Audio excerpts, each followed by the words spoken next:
അതെ, മമ്മി പറഞ്ഞതുപോലെ തന്നെ വളരെ സാഹസികമായൊരു യാത്രയായിരുന്നു ഈ കഴിഞ്ഞ 20 മണിക്കൂർ. കാനഡയിൽ നിന്ന് കേരളത്തിലെത്തിയപ്പോൾ ഉള്ള ക്ലൈമറ്റ് ചേഞ്ചും എല്ലാം കൊണ്ട് കൊച്ച് ഇറിറ്റേറ്റഡ് ആയിരുന്നു. ഈ ഒറ്റയ്ക്ക് യാത്ര ചെയ്യാന്ന് പറയുന്നത് വളരെ എളുപ്പമുള്ള കാര്യമൊന്നുമല്ല കേട്ടോ, പ്രത്യേകിച്ച് ഒരു കൊച്ചിനെയും കൊണ്ട്. ഞങ്ങൾ ഈ ഒരു ട്രാവൽ വ്ലോഗ് എടുക്കുന്നത് തന്നെ ഒരു മെമ്മറിക്ക് വേണ്ടിയാണ്. എന്തെങ്കിലും ഡാനി വലുതാകുമ്പോൾ അവന് കാണാമല്ലോ അവൻ്റെ ഫസ്റ്റ് ഫ്ലൈറ്റ് യാത്രയും അതിനെ പറ്റിയുള്ള വിശേഷങ്ങളെല്ലാം. ഞങ്ങൾ ഈ കാണാൻ പോകുന്നത് അവൻ്റെ ഏറ്റവും കൂടുതൽ അവനെ സ്നേഹിക്കുന്ന അവൻ്റെ ഗ്രാൻഡ് പേരൻസിനെ കാണാനായിട്ടാണ്. അവർ വീഡിയോ കോളിൽ മാത്രം കണ്ട് ഇരിക്കുകയാണ്. അവർ വളരെ എക്സൈറ്റഡാണ് ഇവനെ കാണാനായിട്ട്. അങ്ങനെ ഞങ്ങൾ വാൻകൂവർ എയർപോർട്ടിലേക്ക് എത്തുകയാണ്. അപ്പോൾ ഞങ്ങളുടെ കൂടെ കെട്ടിയോൻ വരുന്നില്ല കേട്ടോ, കാരണം ലീവ് കിട്ടിയില്ല. അപ്പോൾ ഞാനെന്തായാലും മെറ്റേണിറ്റി ലീവിലായതുകൊണ്ട് ഞാൻ കൊച്ചിനെ കൂട്ടി പോകാമെന്ന് വിചാരിച്ചു. അല്ലെങ്കിൽ പിന്നെ അവർ കാണുമ്പോൾ ഒരുപാട് ലേറ്റാവും. അപ്പോൾ ഞങ്ങളുടെ ലഗേജൊക്കെ എടുത്ത് പൊക്കി ഞങ്ങൾ പോകാനായിട്ട് റെഡിയായി. അപ്പോൾ ഞങ്ങളുടെ ഫ്രണ്ട് മനീഷ് കൂടെ ഉണ്ടായിരുന്നു. അവൻ വലിയൊരു ഹെൽപ്പായിരുന്നു കേട്ടോ. ഞങ്ങൾ ഇവനെ എയർപോർട്ടിൽ കൂടെ ഒന്നിക്കൊണ്ട് പോകാൻ വേണ്ടിയൊക്കെ എടുത്തതാണ് ഈ ഒരു സ്ട്രോളർ, അംബ്രല്ല സ്ട്രോളർ. പക്ഷേ ഒരു യൂസും ഉണ്ടായില്ല. അവൻ അവിടെ ചെന്നപ്പം അതിലിരിക്കുന്നേയില്ല. പിന്നെ ഞാൻ ചേട്ടായുടെ കയ്യിൽ അത് കൊടുത്തു വിടുകയായിരുന്നു ഉണ്ടായത്. എടാ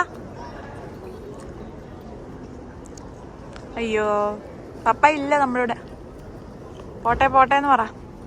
നമ്മൾ ഓൺലൈൻ ചെക്ക് ഇൻ ചെയ്തുകൊണ്ട് തന്നെ ഒരുപാട് സമയം ഉണ്ടായിരുന്നു നമുക്ക്. അതുകൊണ്ട് ഞങ്ങൾ ആ എയർപോർട്ടിനകത്തോഴി കുറേ നേരം അങ്ങോട്ടും ഇങ്ങോട്ടും നടന്നു. പപ്പ വരാത്തൊരു വിഷമം അവനത് മനസ്സിലാകത്തില്ലെങ്കിലും എനിക്കതിൻ്റെ നല്ലൊരു ബുദ്ധിമുട്ടുണ്ടായിരുന്നു. ഓക്കെ, ഇത് നമ്മുടെ ഫസ്റ്റ് ഫ്ലൈറ്റ് ആണ് ഡാനിയുടെ ഒപ്പം.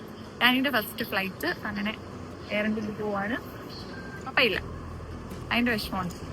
ഞങ്ങളിപ്പോൾ YVR എയർപോർട്ടിലാണ്. ഇപ്പോൾ ചേട്ടാ ഞങ്ങളെ കൊണ്ടുവിടാൻ വേണ്ടി വന്നതാണ്. ജസ്റ്റ് ഞങ്ങളിനി സെക്യൂരിറ്റി ചെക്കിലേക്കും ബാഗിങ് ചെക്കിലേക്കൊക്കെ പോവുകയാണ്. അങ്ങനെ നമ്മുടെ ഒരു ഫ്രണ്ടുണ്ട്, അതുകൊണ്ടാണ് നമ്മൾ ധൈര്യപൂർവ്വം ഒറ്റയ്ക്ക് ഞാനിപ്പോൾ കൊച്ചിനെ കൊണ്ട് പോകുന്നത്.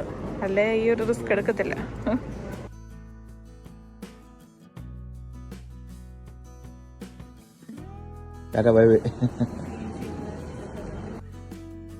അങ്ങനെ ഞങ്ങൾ വാൻകൂവറിൽ നിന്ന് ഡൽഹിയിലേക്കുള്ള സെക്യൂരിറ്റി ചെക്കിലേക്ക് കയറാൻ പോവുകയാണ്. കാരണം ഡൽഹിയിൽ നിന്ന് വീണ്ടും ബാഗും കാര്യങ്ങളും കളക്ട് ചെയ്യണം. വീണ്ടും നമ്മൾ ഈ ചെക്കിനിലൂടെ കടന്നു പോകേണ്ടതാണ്.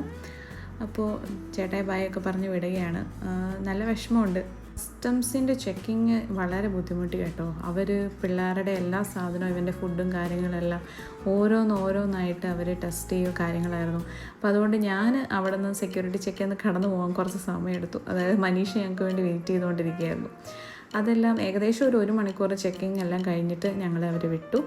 എന്നിട്ട് ഞങ്ങൾ അവിടെ ലോഞ്ചിൽ വെയിറ്റ് ചെയ്യായിരുന്നു. അപ്പോൾ മനീഷ് പോയിട്ട് ഞങ്ങൾക്കൊരു കോഫി എടുത്തിട്ട് വന്നു. കോഫി കുടിക്കാൻ ശ്രമിക്കുന്നതാണ് നിങ്ങളിൽ കാണുന്നത്. ഇനി അങ്ങോട്ട് ഡാനിയുടെ ഒരുപാട് ലീലാവിലാസങ്ങൾ നിങ്ങൾക്ക് കാണാൻ സാധിക്കും.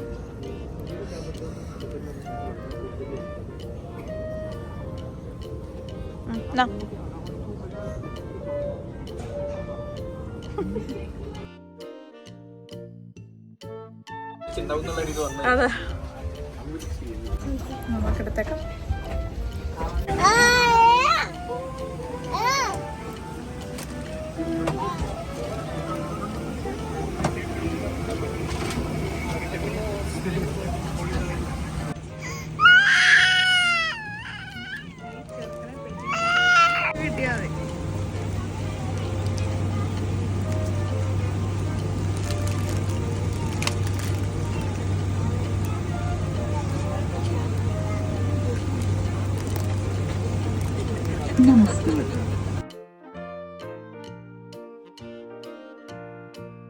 കുറച്ച് കഴിഞ്ഞപ്പോൾ അവൻ തന്നെ ഉറങ്ങി. അപ്പോൾ പാല് കുടിച്ച് ഉറങ്ങി. അപ്പോൾ അതുകൊണ്ട് ചെവിവേദനയും കാര്യങ്ങളും എടുക്കത്തില്ലല്ലോ. പാസിഫയറിന് കൊണ്ട് ഒരു ഉപയോഗം ഉണ്ടായില്ല, അവനത് വെച്ചില്ല. പിന്നെ എയർ ഇന്ത്യയിൽ TV കാര്യങ്ങളൊന്നും വർക്ക് ചെയ്യുന്നില്ലാത്തത് കൊണ്ട് ഞങ്ങൾക്ക് ആർക്കും സ്ക്രീൻ ടൈം ഇല്ലായിരുന്നു. അപ്പോൾ എല്ലാവരുടെയും ആക്ടിവിറ്റി ഈ ഫ്ലൈറ്റിലുള്ള കുട്ടികളുടെ പരിപാടികളൊക്കെ ആസ്വദിക്കുക എന്നുള്ളതായിരുന്നു.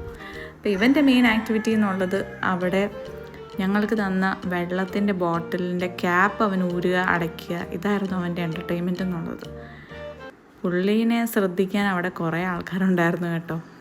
എല്ലാവരും അവനോട് എന്തൊക്കെയോ സംസാരിക്കുന്നുണ്ടായിരുന്നു. ഞങ്ങളുടെ ഫ്ലൈറ്റിൽ കുറേ ആളുകളും പഞ്ചാബികളായിരുന്നു. ഞങ്ങളുടെ കൂടെ വാൻകൂവറിൽ നിന്ന് കയറിയ മനീഷ് ബാംഗ്ലൂർ വരെ ഉണ്ടായിരുന്നുള്ളൂ. അപ്പോൾ ഡൽഹി ടു കൊച്ചി ഞാനും കൊച്ചും ഒറ്റയ്ക്കാണെന്ന് അറിഞ്ഞപ്പോൾ ഞാൻ വീൽ ചെയർ അസിസ്റ്റൻസ് ബുക്ക് ചെയ്തായിരുന്നു ഡൽഹിയിൽ നിന്ന്. കാരണം ഡൽഹിയിൽ നിന്ന് വീണ്ടും ബാഗും കാര്യങ്ങളും പിക്കപ്പ് ചെയ്യാനുണ്ടല്ലോ. അപ്പോൾ അത് വളരെ ഉപകാരമായിട്ടോ. എനിക്ക് ആദ്യം ഒരു നാണക്കേടായിരുന്നു വീൽ ചെയർ അസിസ്റ്റൻസ് ഒക്കെ ബുക്ക് ചെയ്യണമെന്ന്. പക്ഷേ അതെനിക്ക് ഒരുപാട് ഉപയോഗം ഉണ്ടായി. കാരണം ഇവൻ്റെ ഇമിഗ്രേഷൻ കാര്യങ്ങളും എൻ്റെ ഇമിഗ്രേഷൻ കാര്യങ്ങളും ഞങ്ങളുടെ ബാഗും എല്ലാം ഉൾപ്പെടെ അവരത് ഹെൽപ്പ് ചെയ്ത് തന്നു. നമ്മൾക്ക് അതിനെപ്പറ്റി യാതൊരു ടെൻഷനും ഇല്ലായിരുന്നു. അപ്പോൾ ആ ഒരു പാർട്ട് ഒഴിച്ചാൽ ബാക്കി ആകെയുള്ളത് ഈ ഫ്ലൈറ്റിലെ ഇരിപ്പും കരച്ചിലും ഒക്കെ ആയിരുന്നു. പക്ഷേ അത് നമ്മൾക്ക് തന്നെ, വലിയവരായ നമുക്ക് തന്നെ ഇത്രയും മണിക്കൂർ ഇരിക്കുക എന്ന് പറയുന്നത് ഭയങ്കര ബുദ്ധിമുട്ടുള്ള കാര്യമാണ്. അപ്പോൾ കുട്ടികളുടെ കാര്യം പറയാനില്ലല്ലോ. ഇനി നമുക്ക് അടുത്ത വീഡിയോസിൽ കാണാം. അപ്പോൾ ബൈ ബൈ.